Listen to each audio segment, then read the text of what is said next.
நண்பர்களே வணக்கம். எதிர்பார்ப்புகளும் த்ரில்லிங் வெற்றிகளும்.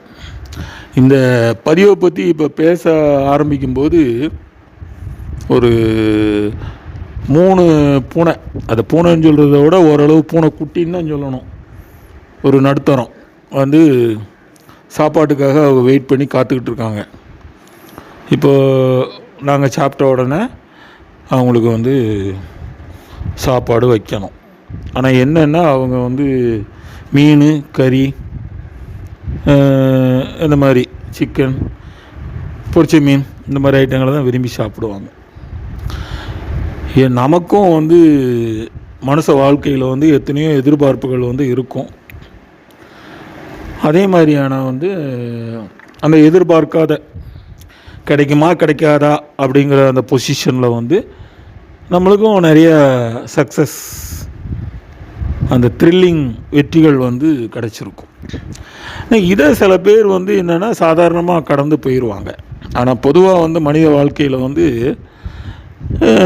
இது வந்து தேவைதான்னா நம்மளை வந்து அடுத்த கட்டத்துக்கு எடுத்துகிட்டு போகிறதுக்கு, நம்மளை வந்து மற்றவங்க வந்து கொஞ்சம் உயர்வாக அண்ணாந்து பார்க்குறதுக்கு.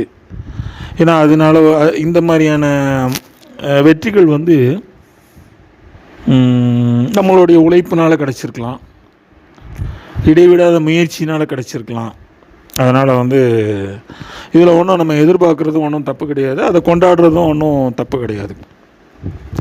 கிரிக்கெட்டில் வந்து கடைசி பாலில் வந்து சிக்ஸர் அடிக்கிறது, இல்லைன்னா ஆப்போனண்ட் டீமை வந்து அந்த கடைசி ஓவரில் வந்து விக்கெட் எடுக்கிறது வந்து அதை வந்து கூட்டமே வந்து எதிர்பார்க்கும். இப்போ எல்லா துறையிலையுமே, விளையாட்டுன்னு இல்லை, ரொம்ப அந்த அதாவது 800 மீட்டரில் வந்து 4வது ரவுண்டை வந்து ரொம்ப தம் பிடிச்சி ஓடுவாங்க. கரெக்டாக ட்ராக் மாறாமல் கரெக்டாக போய் அந்த ஃபினிஷ் பண்ணுறது. அதுக்கப்புறம் வந்து ஒலிம்பிக்கில் வந்து ஸ்விம்மிங்கில் வந்து லாஸ்ட்டாக உள்ள அந்த டச், அது எந்த ஸ்டைலு ஸ்விம்மிங்காக இருந்தால் என்ன. அதனால் வந்து வெற்றி வந்து சில நேரங்களில் முயற்சி பண்ணாலும் எதிர்பார்க்காம கிடைக்கும்போது நம்ம துள்ளி தான் வந்து குதிப்போம். அதனால் வந்து ஆனால் என்னென்னா இதில் வந்து 2 விதமாக இருக்குது.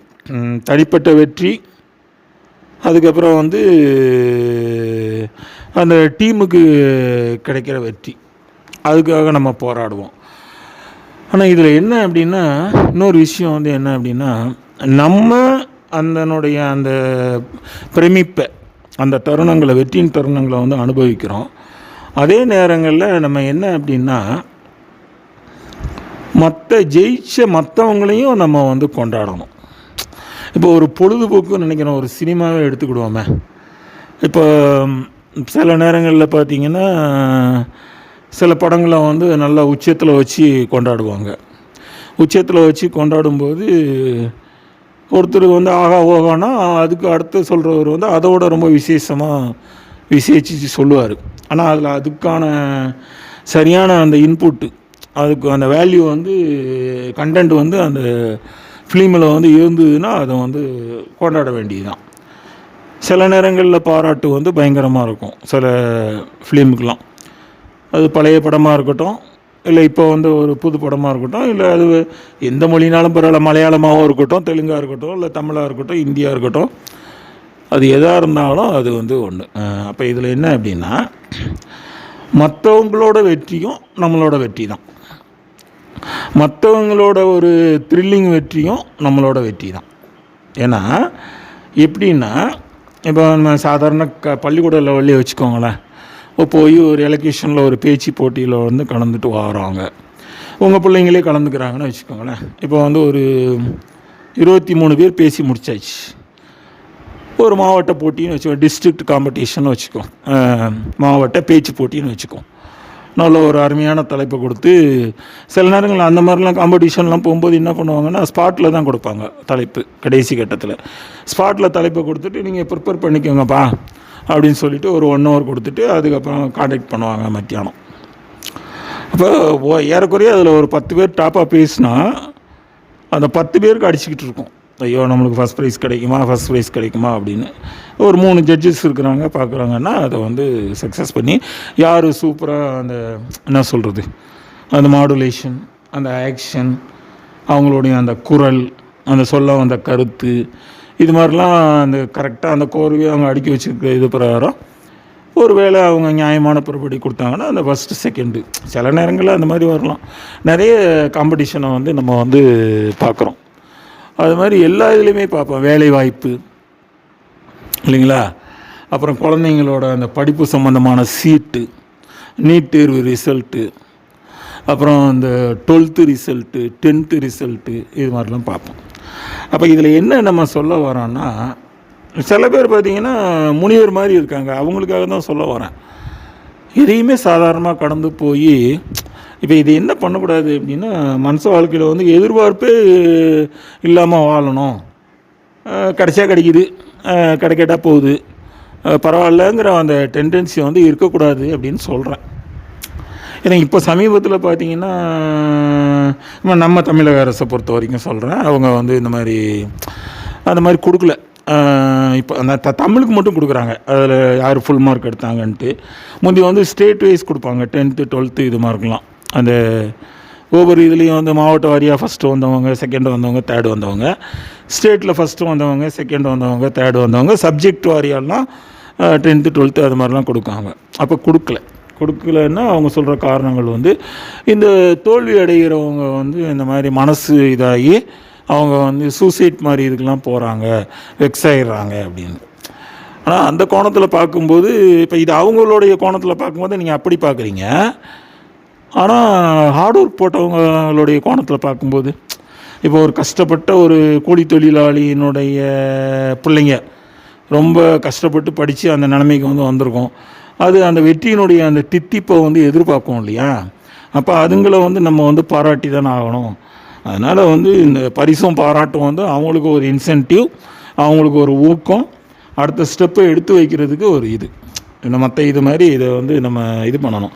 அதனால் வாழ்க்கையில் வந்து என்ன செய்யணும்னா, இந்த எதிர்பார்ப்புகளையும் இந்த த்ரில்லிங்கான வெற்றிகளையும் வந்து நம்ம கொண்டாடணும் சொல்லிட்டேன். இன்னொரு விஷயங்கள் வந்து அடுத்தவங்க, அவங்க ஃப்ரெண்டுக்கு, உங்களுடைய சொந்தக்காரங்களுக்கு, அப்புறம் வந்து உங்களுடைய எழுத்த வீடு, உங்களுக்கு தெரிஞ்சவங்களுக்கு யாருக்கோ கிடைக்கும்போது அவங்கள நீங்கள் சந்திக்க முடிஞ்சால் அவங்கள பாராட்டணும். இல்லை இது உங்களுடைய நீங்கள் ஒரு செலிப்ரிட்டியாக வச்சுக்கிறீங்க, அது ஒரு ஆக்டராகவே இருக்கட்டுமே, ஒரு கரெக்டான ஆக்டர் சூப்பராக நடித்து அவருக்கு ஒரு நேஷ்னல் அவார்டு வருது, அதில் நீங்கள் ஒரு பதிவை வந்து போடுறீங்க, அந்த ஒரு கண்டென்ட்டில் வந்து யூடியூப்பில் வந்து அவர் பாராட்டி பதிவை போடுறீங்க. அது மாதிரியான அந்த அடுத்தவங்கள கணக்கு தெரியாதவங்கள கூட பாராட்டுறதுக்கு வேண்டிய மனசு வேணும். மற்றவங்களுக்கு கிடைக்கிறதையும் வந்து அவங்களுக்கு கிடைக்கிற அந்த புகழையும் அந்த வெற்றியும் வந்து நம்மதாகவும் நினச்சிக்கணும். அதனால் வாழ்க்கைக்கு வந்து வெற்றி வந்து ரொம்ப முக்கியம்.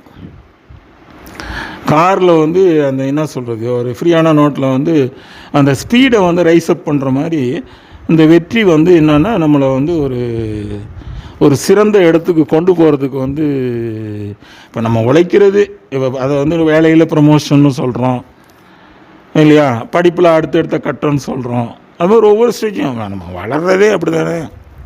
பையனாக இருந்து இளைஞனாக இருந்து அடுத்தது அவன் கணவனாக மாறி தந்தையாக இருந்து அடுத்த தாத்தாவாக இதை ஒரு ஸ்டேஜுக்கு வரும்போது அப்பப்போ அவன் வந்து அவனுடைய இதை வெற்றிகரமாக நடந்துட்டு வந்தான்னா அப்போ இதை வந்து வெளிப்படையாக கைத்தட்ட மாட்டாங்க. உள்ளுக்குள்ளே அந்த குடும்பம் வந்து கிளாகிச்சுக்கிறோம். அந்த தெருவில் உள்ளவங்க பாராட்டுவாங்க, நல்ல மனுஷன் சூப்பராக குடும்பத்தை வந்து வழி நடத்திட்டு போகிறாரு, இதெல்லாமா சார் பாராட்டுவாங்கன்னு கேட்காதீங்க. இன்றைக்கி நாட்டு நடப்பை பார்க்கும்போது ஒரு குடும்பத்தில் நல்லா நடந்தாலும் அதையும் பாராட்ட தான் பாட்டுவாங்க இல்லையா. ஒரு தலைவர், ஒரு அரசியல் தலைவர் வந்து ஒரு நேர்மையாக இருந்து மக்களுக்காக பேசி ஒரு எளிமையாக வாழ்ந்து நல்ல சேவை செஞ்சார்னா அதுவும் வந்து அவருக்கு வந்து ஒரு பெரிய வெற்றி தான். நல்லது வந்து என்றைக்கும் வந்து வெற்றி பெறாமல் போகாது. அதனால் வந்து வெற்றியை வந்து கொண்டாடுறதுல தப்பும் கிடையாது, அவங்கள வந்து வெற்றி பெற்றவங்கள வந்து பாராட்டுறதும் வந்து தப்பும் கிடையாது. அது நம்மளுடைய நல்ல ஒரு விசாலமான குணத்தை காட்டும். அடுத்தது நம்மளுக்கு அது வந்து ஒரு வெற்றி கிடைக்கும். மிக்க நன்றி.